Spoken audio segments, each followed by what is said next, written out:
అదరగొట్టే కారం రంగు రుచి ఆచి కారం పొడి.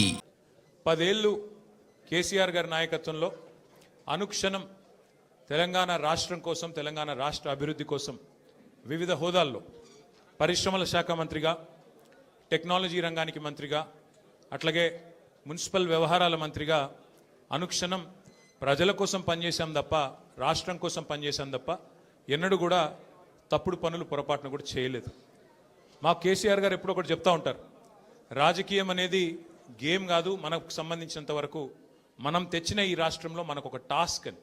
అంతే నిబద్ధతతో 10 ఏళ్ళు చాలా సిన్సియర్గా రాష్ట్రం కోసం పనిచేశాం.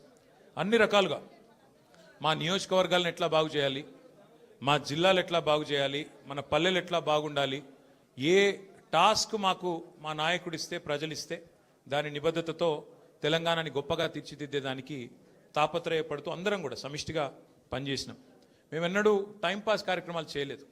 ప్రత్యర్థుల కుటుంబాలను రాజకీయాల్లోకి లాగి, ప్రత్యర్థుల పిల్లల మీద బురద జల్లి, ప్రతిపక్షాల మీద కేసులు పెట్టి, ప్రతిపక్షాలను మరి కావాలని హరాస్మెంట్ చేసి ఆ టైప్లో టైంపాస్ పని చేయలేదు.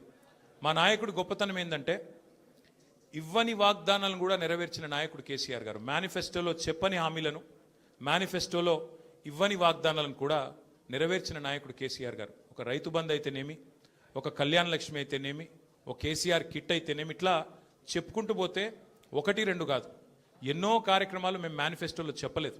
కానీ చెప్పకపోయినా ప్రజాహితం కోసం మరి 10 ఏళ్ల పాటు మేము పనిచేసాం.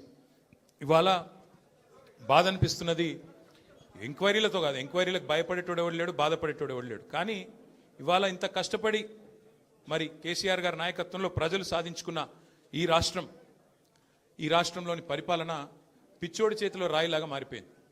పరిపాలన మీద దృష్టి లేదు, పరిపాలన చేత కాదు, ప్రజలకిచ్చిన హామీలు నెరవేర్చే సత్తా లేదు.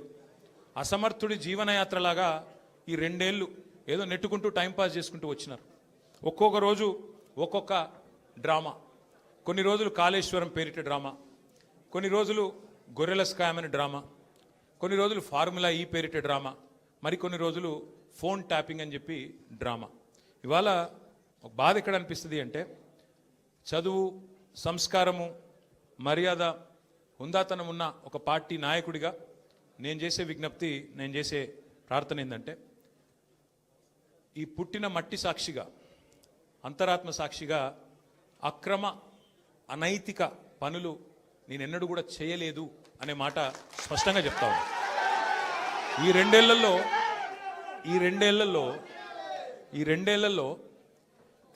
తీవ్రంగా, ఈ 2 ఏళ్లే కాదు, దాదాపు గత 7-8 ఏళ్లుగా తీవ్రమైన క్యారెక్టర్ అసాసినేషన్ ఎఫర్ట్ నా మీద, వ్యక్తిత్వ హననం. అంటే ఒక కుక్కను చంపే ముందు పిచ్చి కుక్కను ముద్రేయాలని ప్రయత్నం చేస్తారు కదా, నేనేదో డ్రగ్స్ తీసుకుంటానని, నాకేదో హీరోయిన్లతో సంబంధాలు ఉన్నాయని లేని దిక్కుమాలిన వార్తలు రాసి నన్ను క్షోభకు గురి చేయడమే కాకుండా నా కుటుంబ సభ్యుల్ని, నా పిల్లల్ని, నా వాళ్ళు అనుకునే వాళ్ళందరినీ విపరీతమైన క్షోభకు గురి చేశారు. అయినా కూడా ఎన్నడూ బాధపడలేదు, బయటకు వచ్చి వేరే వాళ్ళలాగా దొంగ ఏడుపులు ఏడవలేదు. నేను నిబద్ధతతో పనిచేసిన నాయకుని కాబట్టి ఎవరికి భయపడకుండా 2 ఏళ్లుగా తలవంచకుండా పోరాటం చేస్తూ ఉన్నాను. ఇవాళ నేను ఏదో టెలిఫోన్ ట్యాపింగ్లో ఏదో విచారణ క్రమాన్ని పిలిచారు, బరాబర్ పోతాం, పోయి అడుగుతా. ఏమడుగుతా?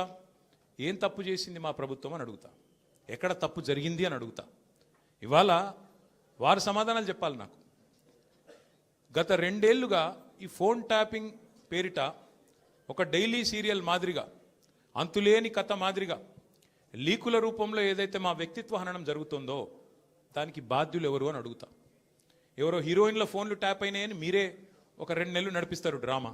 పోలీసు వాళ్ళు, కాంగ్రెస్ పార్టీ వాళ్ళు మీరే లీకులు ఇస్తారు, మీరే రాయిస్తారు, మీరే మళ్ళీ మీదికెళ్ళి మా వ్యక్తిత్వ హననం చేసే ప్రయత్నం చేస్తారు. ఇక వీళ్ళని బెదిరించిందట, వాళ్ళని బెదిరించిందట అని మీరే రాపిస్తారు 2 నెలలు. మళ్ళీ 3వ నెలలో మీరే రాపిస్తారు. ఏ హీరోయిన్ల ఫోన్ ట్యాప్ కాలేదు, ఎవరిది కాలేదు, అంతా బోగస్, ఇన్ని రోజులు మేము చెప్పిందంతా తూచ్ అని చెప్పి మళ్ళీ మీరే రాయిస్తారు. మరి నా పరువుకి, నా ప్రతిష్టకు కలిగిన నష్టానికి ఎవడు బాధ్యుడు? రేవంత్ రెడ్డి బాధ్యుడా? ఈ లీకులు ఇచ్చిన పోలీసు వాళ్ళు బాధ్యులా? రాసిన మీడియా వాళ్ళు బాధ్యులా? నేను అడుగుతా. అట్లా ఇంకో మాట కూడా నేను అడుగుతా. ఈరోజు ఇవాళ మీరు ఏ అధికారి అయినా, ఈ రాష్ట్రంలో పోలీస్ అధికారి ఈరోజు రాష్ట్రంలో ఫోన్లు ట్యాప్ జరగడం లేదు అని చెప్తాడా? ముందుకొచ్చి మీ కెమెరా ముందుకొచ్చి చెప్పే ఒక్క పోలీసోడు ఉన్నాడా? డీజీపీ శివధర్ రెడ్డి ముందుకొస్తాడా? ఐజీ ఇంటెలిజెన్స్ ముందుకొస్తాడా? కమిషనర్ సజ్జరాన్ ముందుకొస్తాడా? వాళ్ళకి తెలుసు పోలీసులకు భారతదేశంలో స్వాతంత్రం వచ్చిన తర్వాత ఆనాటి నుంచి ఈనాటి వరకు నెహ్రూ గారి టైం నుంచి ఈరోజు మోడీ గారి టైం దాకా గూఢాచారి వ్యవస్థలు ఎప్పటికప్పుడు పనిచేస్తూనే ఉంటాయి. గూఢాచారి వ్యవస్థ ఎందుకు పనిచేస్తుంది? పోలీస్ నిఘా వ్యవస్థ ఎందుకు పనిచేస్తుంది? ఎవరన్నా ప్రభుత్వాలను అస్థిరపరిచే కుట్ర చేసినా, దేశంలో శాంతి భద్రతల సమస్య తలెత్తే విధంగా వ్యవహారం చేసినా, లా అండ్ ఆర్డర్ ఇష్యూ వచ్చే విధంగా ఏమైనా అపభ్రష్టపు పనులు చేసినా వాటిని నిరోధించడానికి డెఫినెట్గా పోలీస్ వ్యవస్థ తన పని తాను చేసుకుంటూ పోతుంది. 2015లో మన తెలంగాణ రాష్ట్రం ఏర్పడ్డ తొలినాళ్లలో మా ఎమ్మెల్యే గారిని ఒకరిని కొనడానికి ఒక దొంగ 50 లక్షల రూపాయల బ్యాగ్తో వచ్చి దొరికిండు. దొరికిన తర్వాత ఆ దొంగ మీద ఏమైనా నిఘా పెట్టిండ్రేమో పోలీసులు, మాకేం తెలుసు, మాకేం సంబంధం? పోలీసులు దొంగలు, వాళ్ళకు సంబంధం ఉంటుంది, మాకేం సంబంధం మధ్యలో రాజకీయ నాయకత్వానికి? ఇవాళ వాస్తవం ఏంది? 2015లో ఏ దొంగనైతే దొరికిండో 50 లక్షల రూపాయలతో అడ్డంగా రాష్ట్రం మొత్తం చూస్తుండగా ఆ దొంగ ముఖ్యమంత్రి అయి కూర్చున్నాడు. ఆ దొంగకి ఏమనిపిస్తున్నది? మిగతా వాళ్ళు కూడా నా లెక్కనే రాజకీయ నాయకులందరూ దొంగ పనులు చేస్తారు, మిగతా వాళ్ళు కూడా నాలాగనే బురద అంటియాలి, వాళ్ళను బదనాం చేయాలి. అందుకే ఏం చేస్తున్నాడు? విచారణ పేరిట ఆదేశాలు జారీ చేస్తా ఉన్నాడు.